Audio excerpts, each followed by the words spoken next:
Bonjour à tous, avant toute chose, j'aimerais vous remercier sincèrement du fond du cœur pour vos encouragements, les retours que j'ai eus, pour ceux qui ont mis en une application et qui m'ont fait un feedback et qui se sont rendus compte que ça marchait.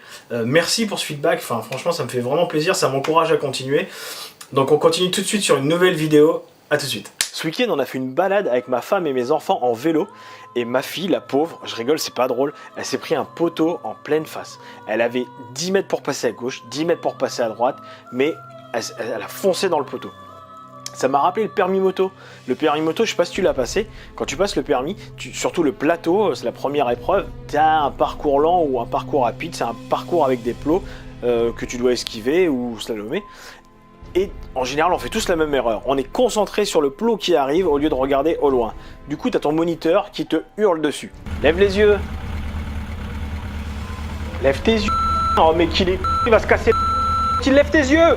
Et ceux qui l'ont passé savent de quoi je parle. Regarde un enfant qui apprend à marcher. Tu verras, il regarde ses pieds. Au lieu de regarder... Toi, maintenant, quand tu marches, tu regardes loin. Tu regardes pas tes pieds, sinon tu tomberais. C'est pour ça qu'un enfant, il est pas stable. Et bah... Au permis moto, c'est exactement la même chose. En fait, au début, tu n'écoutes pas le moniteur. Donc, tu regardes ce plot-là et tu te le prends 10 fois, 20 fois, tu n'arrêtes pas. Jusqu'au moment où tu comprends que si tu écoutes le moniteur, que tu regardes bien loin là où tu veux aller, eh bien, tu fais confiance à ton cerveau, à ta vision périphérique, et bien le cerveau, il t'emmène là où tu regardes, là où tu veux aller. Et dans ton couple, c'est exactement la même chose. Il y a quelques mois de cela, je parlais avec un ami qui... Je me suis rendu compte que, en fait, à chaque fois qu'il me parlait de sa femme ou de son couple, c'était toujours en négatif. Il y avait toujours quelque chose qui n'allait pas. Je lui dis, tu sais, est-ce que tu pourrais m'envoyer tous les soirs pendant 30 jours quelque chose que tu as trouvé positif sur ton couple ou ta femme dans la journée? Donc il m'a envoyé tous les soirs un SMS sur une chose positive sur laquelle il avait porté son attention dans la journée dans son couple.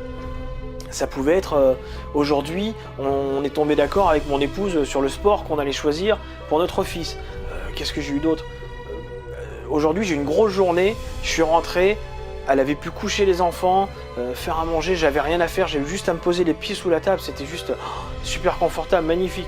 Et tous ces petits détails du quotidien qu'on regarde pas. Au bout des 30 jours, elle me dit, mais où est-ce que tu as voulu en venir? Je lui ai dit, je te propose, on en reparle dans 30 jours. Donc on a continué à se voir, mais pendant 30 jours, je voulais pas qu'on parle de ça. Donc un mois plus tard, on en a reparlé et je lui ai dit, regarde bien, ça fait un mois que tu ne m'as pas dit une seule chose négative sur ton couple, où on s'est engueulé, ça va pas, gna gna gna. Ça fait un mois que tu me donnes que des choses positives sur ton couple. Et il m'a dit, tu sais quoi? Non seulement t'as raison, mais en plus, c'est que j'ai continué cette liste. En fait, j'y ai pris goût. Et je lui ai dit, écoute, tu sais ce qui pourrait être bien maintenant?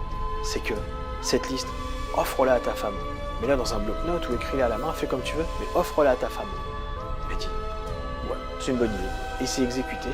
Donc, inutile de te dire dans quel état était sa femme. Elle était très émue.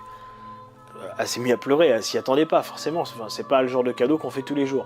Et pourtant, on devrait. Donc tu sais quoi? Essaye. À partir de demain, prends quelques secondes par jour et marque toutes ces petites choses positives que tu as dans ta vie, dans ton couple. Tu verras, il y en a plein, il y en a un nombre interminable. Tu as l'embarras du choix.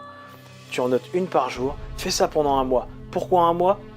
En fait, il y a des études qui montrent que au bout d'un mois, le cerveau, ça devient une habitude pour lui. Si tu te concentres pendant un mois sur que des choses positives dans ton couple, et ça va devenir une habitude pour ton cerveau de se concentrer que sur le positif dans ton couple.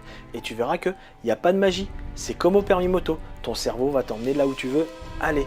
Si tu veux aller sur du positif dans ton couple, concentre-toi sur le positif un petit peu chaque jour. Ça va devenir une habitude et tu verras, tu ne verras plus que ça après. Donc je te propose qu'on en reparle dans un mois. Fais-moi un petit retour et tu verras que ce petit exercice extrêmement simple va te permettre de te concentrer sur les choses positives, va te donner une nouvelle habitude.